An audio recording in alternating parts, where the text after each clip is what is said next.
Welcome to your storytelling. Enjoy the stories, and don't forget to subscribe. It all started so subtly that I barely noticed at first. My husband, Daniel, had never been the type to care too much about his appearance. He dressed well enough for work, but at home, it was always old t-shirts and sweatpants. That was just who he was, comfortable, predictable, my Daniel. Then, one day, he came home with a brand new suit. Got it on sale, he said casually. I didn't think much of it until the changes kept coming. New cologne, a sudden interest in skincare, and then he joined a gym. A real gym, not the cheap one he used to go to once a month. He started waking up early to work out, meal prepping healthy foods, and even hiring a personal trainer. At first, I was thrilled. After all, what wife wouldn't be happy that her husband wanted to take better care of himself? But something felt off. I couldn't put my finger on it yet, but a tiny seed of doubt was planted in my mind. Daniel's new lifestyle quickly became an obsession. He was at the gym almost every day, coming home late, showering immediately, and then scrolling through his phone with a strange little smirk. His phone, by the way, which now had a password. I tried to be supportive, but deep down, I felt uneasy. He was distant, distracted, and whenever I asked about his sudden motivation, he'd just say, "I want to feel good about myself." That should have been a good thing, right? And yet, something in his tone, in the way he avoided my eyes, told me there was more to the story. One night, he came home from the gym smelling different. Not just sweat, but perfume. A scent that definitely wasn't mine. My stomach twisted. Was I being paranoid? Or was my husband changing for someone else? I never intended to snoop. But that night, while tossing his gym clothes in the laundry, something slipped out of his gym bag. A small, crumpled piece of paper. My heart pounded as I unfolded it. "You looked amazing today. Can't wait to see you again." I sat on the floor, my hands shaking. Who was A? A trainer? A gym buddy? Or something worse? I stared at the note, my mind racing. I wanted to march into the bedroom and confront him immediately, but something stopped me. I needed more. If he was lying, I wanted to catch him in it. So instead, I put the note back exactly where I found it, and decided to wait. For the next few days, I paid closer attention. I watched the way Daniel checked his phone constantly, how he left the room to take calls, and how he suddenly had workouts on weekends when he used to spend time with me. I played it cool, acting as if nothing had changed, even though my heart was breaking. And then, just when I thought I was overthinking everything, I saw it. His gym bag, sitting by the door, unzipped just enough to reveal another note. My breath caught in my throat as I pulled it out. Friday. Usual time. Can't wait. Friday. That was tomorrow. My stomach twisted into knots. He wasn't just cheating. He was meeting someone regularly. I needed to find out who he was. I couldn't sleep that night. Every time I closed my eyes, I pictured Daniel laughing with some mystery woman, whispering in her ear, touching her the way he used to touch me. No, I wouldn't sit back and let this happen. So I made a plan. The next evening, when Daniel grabbed his gym bag and kissed me goodbye with that same distracted look in his eyes, I smiled sweetly. Have a great workout. And then, the moment he was out the door, I grabbed my keys and followed him. I didn't know what I was going to find, but I knew one thing. After tonight, there would be no more doubts. My hands gripped the steering wheel so tightly that my knuckles turned white. I stayed a few cars behind Daniel, my heart pounding with every turn he made. He didn't go straight to the gym. Instead, he pulled into a small cafe a few blocks away. I parked on the opposite side of the street, watching as he stepped inside. Minutes passed. Then, the door opened again, and my breath caught in my throat. A woman walked in. She was beautiful, toned, blonde, wearing tight leggings and a cropped hoodie. She greeted Daniel with a hug that lasted a few seconds too long. I couldn't breathe. Who was she? His trainer? A coworker? Or was she her? I wanted to march in there and demand answers. Instead, I forced myself to stay put, gripping my phone like a lifeline. Daniel and the woman sat at a corner table, talking in hushed tones. He leaned in, smiling in a way I hadn't seen in months. She touched his arm, laughed, flipped her hair. My chest ached. Was this what I had become?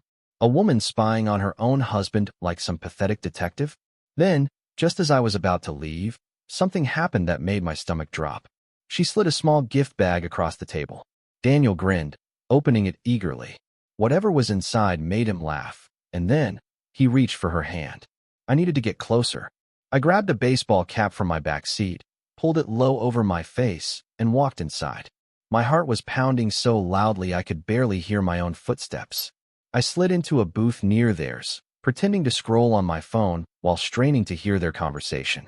"So proud of you," she was saying. "You've come so far." Daniel beamed. "Couldn't have done it without you." My stomach churned. What exactly had she helped him with? Then she said something that made me freeze. "I can't wait for our trip." "Trip? What trip?" I barely made it back to my car without throwing up. "A trip? Where? When? And most importantly, with who?" When Daniel got home that night, I acted normal. I kissed him, asked about his workout, laughed at his jokes. Meanwhile, I was dying inside. Then, while he was in the shower, I searched his gym bag again. My hands trembled as I rifled through his things. And then, there it was. A ticket stub. A flight to Miami. Leaving in 2 weeks. I stared at it, my vision blurring with tears. My husband wasn't just working out for himself. He was preparing for a vacation. With her. I felt like I was suffocating. My hands clenched around the ticket stub, my mind racing. Should I confront him now? Demand answers? No, not yet. Instead, I put everything back exactly as I found it. If Daniel thought I was clueless, I could use that to my advantage. The next morning, I kissed him goodbye as he left for the gym. Then I did something I never thought I would do. I called the airline. "Hi," I said, keeping my voice calm. "I need to confirm a reservation for Daniel, my last name." There was a pause, and then the agent said something that made my heart stop. "Yes, I see it here. It's a reservation for 2. I barely managed to whisper. "Who's the second passenger?" She checked, and then she said a name that turned my whole world upside down. The airline agent spoke the name so casually, as if she wasn't about to shatter my entire life. Ava Carter. I nearly dropped the phone. Ava. The person who had been leaving him notes, meeting him in cafes, planning a trip with my husband. I forced myself to stay calm. "Thank you," I mumbled before hanging up. Ava Carter. Who was she? How did she know Daniel? And most importantly, was she just a fling, or was my husband planning a whole new life without me? I needed to find out. That night, while Daniel slept peacefully beside me, I went into full investigation mode. I searched for Ava Carter online, my hands trembling as I typed her name.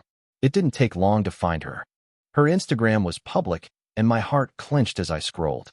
Gym selfies, travel photos, and then, buried between the posts, a picture of Daniel. It was from a few weeks ago. They were at the gym, standing close, sweaty, smiling. The caption? "Proud of you. You're almost ready. #transformation, #hard work pays off." Almost ready for what? The next morning, I watched Daniel carefully. Every movement, every glance at his phone, every excuse to leave the house. I was done playing dumb. I wanted to scream, to demand answers. But something held me back. Instead, I asked casually, "Babe, what are you doing in 2 weeks?" He didn't even flinch. "Oh, work stuff. Might have to travel for a conference." A blatant, shameless lie. My blood boiled, but I forced a smile. "That sounds nice. Where to?" He shrugged. "Not sure yet. They'll let me know soon." I nodded, biting my tongue. He had no idea I already knew the truth. But soon he would. I wasn't going to wait around while my husband lied to my face. So I did something drastic. I booked a flight. Same day, same destination, Miami. If he was going on this little trip with Ava, I was going too. He just didn't know it yet. I kept my plans secret, acting like nothing had changed. But inside, I was buzzing with anticipation. Then, just when I thought I was one step ahead, something happened that threw me completely off guard. Daniel came home early from the gym, and he wasn't alone. I was in the kitchen when I heard voices. His voice, and hers. "Ava." Panic shot through me. I barely had time to compose myself before they walked in together, laughing. Then Daniel saw me, and his face paled. "Oh, hey babe," he said awkwardly. "This is Ava. My, trainer." "Trainer. Right." Ava smiled, sticking out her hand. "Nice to finally meet you." Finally. I shook her hand, my mind racing. This was it. My chance to get the truth. So I smiled sweetly and said, "Actually, Ava, I think we need to talk." Ava's smile faltered as I led her to the living room, with Daniel trailing behind us like a lost puppy. My heart pounded in my chest, but I knew this was the moment. I turned to her. "So, Ava, tell me about this trip you and Daniel are planning to Miami." Ava shifted uncomfortably, glancing at Daniel, who was suddenly very quiet. "It's nothing, really," she said, her voice too high-pitched. "Just a little getaway to celebrate some progress with his training." I could see Daniel sweating now. His face was pale, his eyes avoiding mine. I wasn't buying it. "Oh, really?" "Because I found the tickets. For two. And it's not just a training trip, is it, Daniel?" His face dropped. He opened his mouth to speak, but nothing came out. "Ava, is there something you want to tell me?" Ava glanced at Daniel again, and I could see the silent exchange between them. It was clear now. She wasn't just his trainer. She was everything to him. "Look, I didn't mean for this to happen," Daniel finally muttered, running a hand through his hair. "It just did." I froze, the weight of his words crashing over me. "It just did?" I turned to Ava, my voice shaking. "How long has this been going on?" She looked at me, then down at her lap. "A few months. I thought he was going to tell you. He was going to tell me." The words echoed in my head, and for a moment, everything went black. This wasn't happening. This couldn't be real. Daniel stepped forward, his face filled with regret. "I never meant to hurt you, but I've fallen for Ava. It just—" "You what?" I interrupted, my voice cracking. "I know this is awful," he continued, "but she makes me feel alive. Something I've been missing for a long time." I felt a pang in my chest. He was telling me he didn't love me anymore. Not the way he used to. "I'm sorry," he added, almost pleading. "I never wanted you to find out like this. I just didn't know how to tell you." I stared at him, the man I once loved, feeling like a stranger. "And you thought this was going to be easy? For either of us?" The silence in the room was deafening. Ava sat quietly in the corner, looking uncomfortable but not sorry enough for my liking. I could tell she cared about Daniel, maybe even more than I had. I turned away from them both. "I want you to leave. Both of you." Daniel's face fell. "Please, just listen to me. We can work through this." But I couldn't listen anymore. I couldn't hear him justify the lies, the deceit, the betrayal. "I don't want to hear it," I said, my voice trembling with a mixture of anger and hurt. "Leave. Now." Ava stood up hesitantly, looking at Daniel for guidance. But he didn't speak. They both left in silence. And as I stood there alone, I realized the man I thought I knew was gone. The next few days were a blur of pain and confusion. Daniel kept texting, calling, begging for another chance. But I couldn't bring myself to answer. Instead, I spent my days reflecting on everything that had led up to this point. The changes in him, the way he started dressing better, working out, acting like someone else. He had already checked out of our marriage long before I knew what was happening. I thought about the woman he had chosen over me. Ava was everything I wasn't. Young, energetic, free-spirited. And she had all the attention Daniel was willing to give. But what hurt the most was realizing that, for months, I had been in the dark, oblivious to the truth. Daniel wasn't done trying. He showed up at the house 2 days later, standing at the door like a lost puppy. "Please," he said, his voice raw. "Can we just talk?" I crossed my arms. "Talk about what?" "How you've been sneaking around with Ava. How you planned a romantic getaway while I was at home being your clueless wife." He sighed, rubbing his face. "I made a mistake." I laughed bitterly. "No, Daniel. A mistake is forgetting our anniversary. What you did was a choice." He looked at me, desperation in his eyes. "I still love you." But I didn't believe him. Not anymore. That night, I sat alone, staring at old pictures of us. Weddings, vacations, birthdays, all memories of a life that now felt like a lie. And then, something inside me shifted.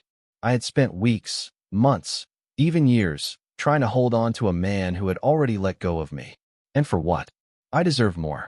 So I did something I never thought I'd do. I took off my wedding ring and placed it on the table. It was time to choose myself. The next morning, I sent Daniel a text. "I'm done. Don't contact me again."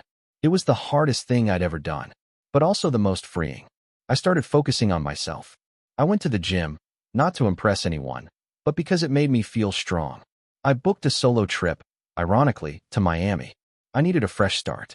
And as the days passed, something unexpected happened. I started smiling again. Daniel tried one last time.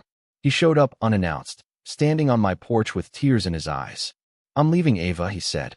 "I want to fix this." I looked at him, the man who had once been my whole world.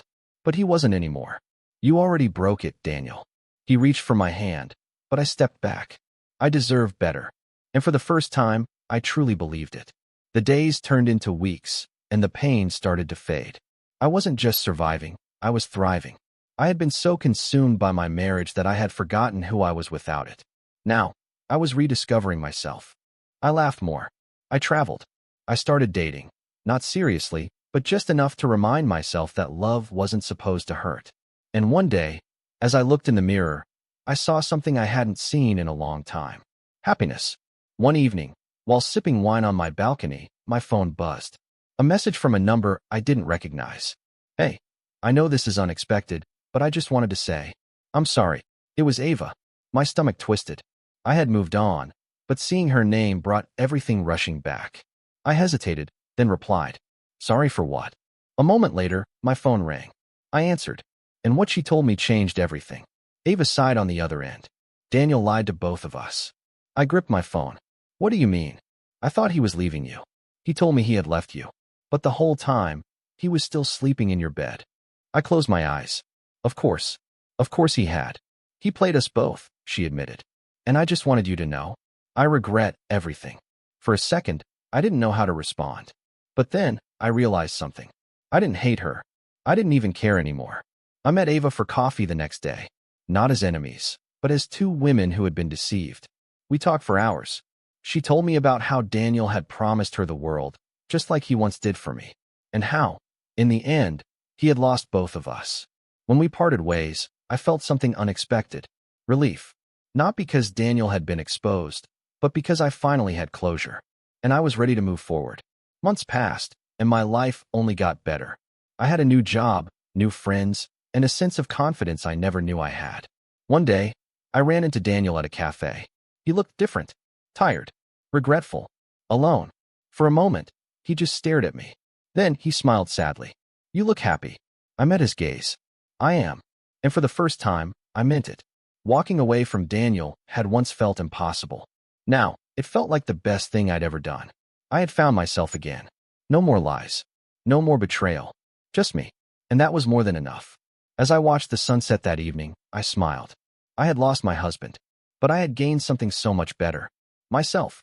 Thank you for listening to my story until now. If you like the video, please support it by subscribing and liking.